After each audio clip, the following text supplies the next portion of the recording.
مسیح خداوند میں آپ سبھی کی سلامتی ہو، اور آج خدا کا فضل اور اطمینان آپ سبوں کے لیے جاری رہے۔ اور اس وقت میں کلیسیا جب خاص طور پر مسیح خداوند کے زمینی سفر میں اس آخری ہفتہ میں سے گزر رہی ہے، اور خاص طور پر صلیبی کلمات کے وسیلہ سے وہ کلمات جو مسیح خداوند نے صلیب پر اپنے لبوں سے آخری بار ادا کیے، ان سے اور ان میں پائے جانے والی حقیقت سے اور خدا کی قدرت کے مکاشفہ سے زندگی کے کلام کو سیکھ رہی ہے۔ تو آئیے اسی سلسلہ میں آج ہم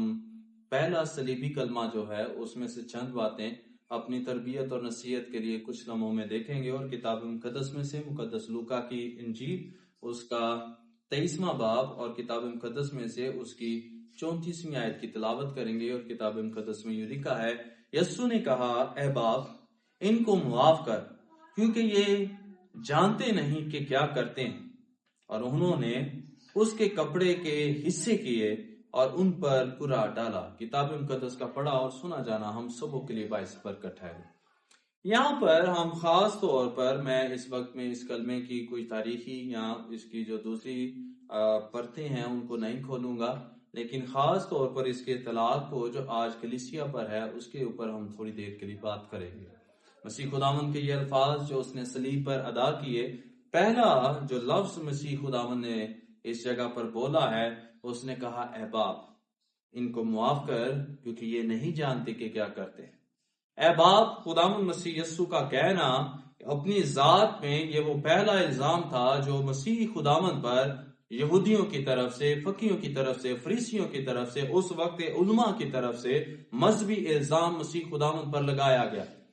اور یہی الزام کی بنیاد پر یہودی مسیح یسوع سے نفرت کرنے لگے۔ جب وہ یہ کہتا تھا کہ یہ خدا کا بیٹا ہے تو یہودی اس بات کو قبول کرنے سے قاصر تھے۔ مسیح یسوع کیسے خدا کا بیٹا ہو سکتا ہے؟ یہ مسیح خداوند کی ذات پر وہ مذہبی الزام ہے جو یہودیوں کی طرف سے لگایا گیا۔ جب یسوع سے پوچھا گیا،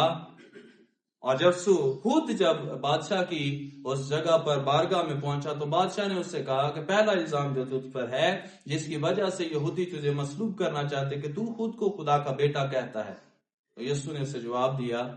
کہ تو خود یہ کہتا ہے۔ دوسرا مسیح خداوند کی ذات پر جو الزام لگایا جاتا ہے اس وقت میں، خاص طور پر وہ سیاسی الزام تھا کہ یہ خود کو یہودیوں کا بادشاہ کہتا ہے۔ اور اسی وجہ سے تمام یہودیوں کو بھی موقع مل گیا کہ مسیح خداوند کو اس جگہ پر لے جائیں جہاں پر سیاسی طور پر اس پر سیاست کی جائے، اس پر ساری چیزوں کو ڈالا جائے اور اس کو موت کی حد تک لے جایا جا سکے۔ اور اس وقت صلیب کی موت اس جگہ پر لعنتی موت تصور کی جاتی تھی۔ اور ان دو خاص الزامات کی بنیاد پر مسیح خداوند کے ان الفاظ پر غور کریں۔ جب یسوع کہتا ہے، اے باپ، ان کو معاف کر، تو اس کے پیچھے یہ دونوں چیزیں شامل ہیں۔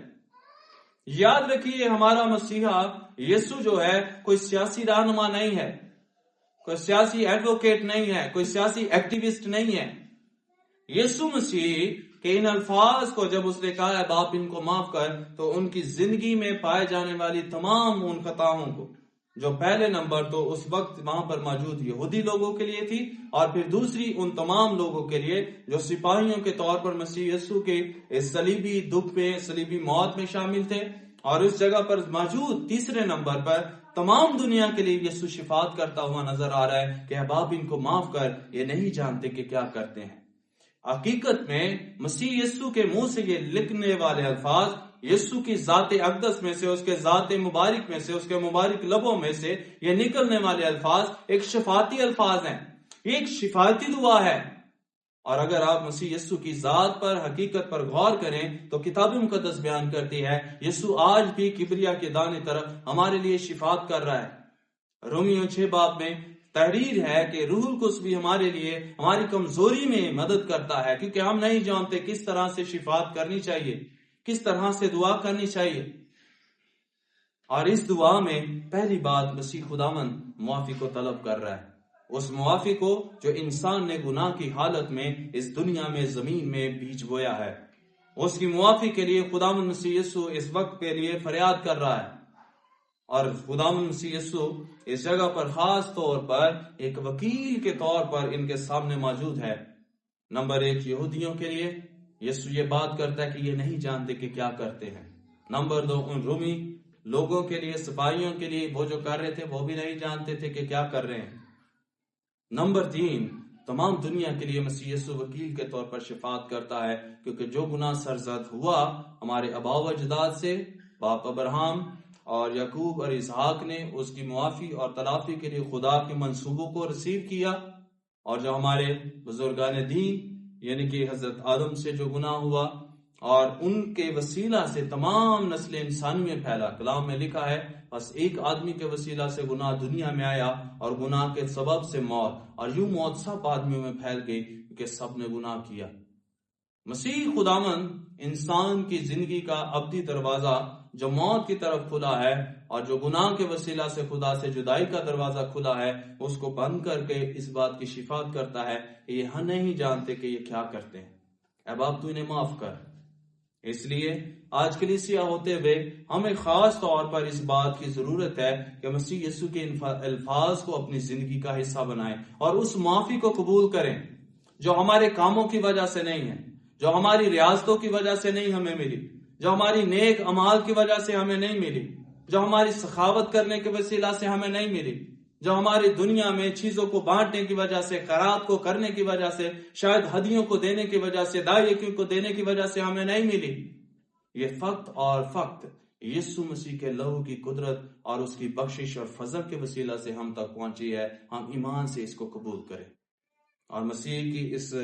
معافی کو جو راست باز ٹھہرائے جانے کی اصطلاح اس جگہ پر ہمارے لیے استعمال کی جائی ہے، یہ ایک خاص طور پر عدالتی اصطلاح ہے، جس کا مطلب یہ ہے کہ جس پر ایک مقدمہ کیا جائے اور وہ شخص اس مقدمے میں سے باعزت بری ہو کر اس بات کی سٹمپ لگائی جائے اس پر کہ یہ شخص راست باز ہے، جو مقدمہ اس پر الزام لگایا گیا تھا یہ اس میں سے بری و ذمہ ہے، اور میرے اور آپ کے نجات دہندہ یسوع کے یہ الفاظ جو دونوں اس پر مقدمے کیے گئے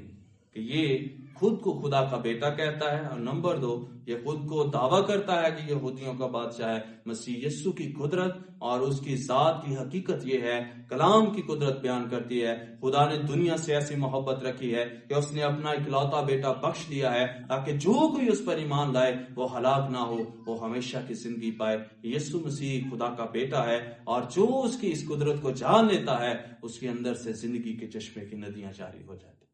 آمین۔ اسی طرح سے